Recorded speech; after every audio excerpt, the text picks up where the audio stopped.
దాన్ని రాజీనామా చేసి ప్రచారకులుగా కూడా ఉన్నారు. వివిధ వృత్తుల వారు, విద్యార్థికులు, మేధావులు, ప్రొఫెసర్లు, పిహెచ్డీలు వీళ్ళందరూ ఉండటం అనేది విశేషం. దేశం కోసం, ధర్మం కోసం నా వంతు త్యాగం అని చెప్పి వివాహము చేసుకోకుండా తుది శ్వాస విడిచే వరకు వాళ్ళు ప్రచారకుగా పనిచేస్తారు. ఈ ప్రచారకుల యొక్క పోషణ, వాళ్ళకు కావలసిన దినసరి అవసరాలు, నెలసరి అవసరాలను రాష్ట్రీయ స్వయం సేవక్ వాళ్ళే సమకూర్చటం అనేది విశేషం.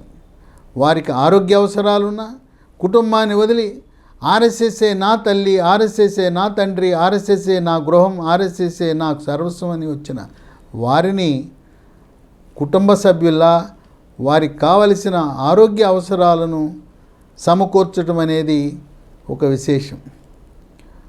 అటువంటి ఆర్ఎస్ఎస్ ఢిల్లీలో ఒక బృహత్తర కార్యక్రమాన్ని నభూతో నభవిష్యత్ అనే విధంగా ఒక కార్యక్రమాన్ని, ఒక భవనాన్ని, ఒక ఐకాన్ భవనాన్ని నిర్మించారు.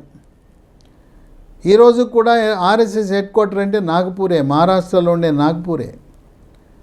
ఇప్పుడు ఢిల్లీలో అక్కడ కేశవ్ కుంజ్ అనే ప్రాంతంలో, కేశవ్ అని ఎక్కడ వచ్చినా కేశవ్ అంటే ఆయన వ్యవస్థాపకుడు డాక్టర్ కేశవరావు హెడ్గేవార్. ఢిల్లీలో 4 ఎకరాల స్థలంలో 150 కోట్లు వెచ్చించి 2016లో భవనాలకు పునాది వేసింది ఎవరంటే సర్ సంఘ్ చాలక్, ఆయన మోహన్ భగత్.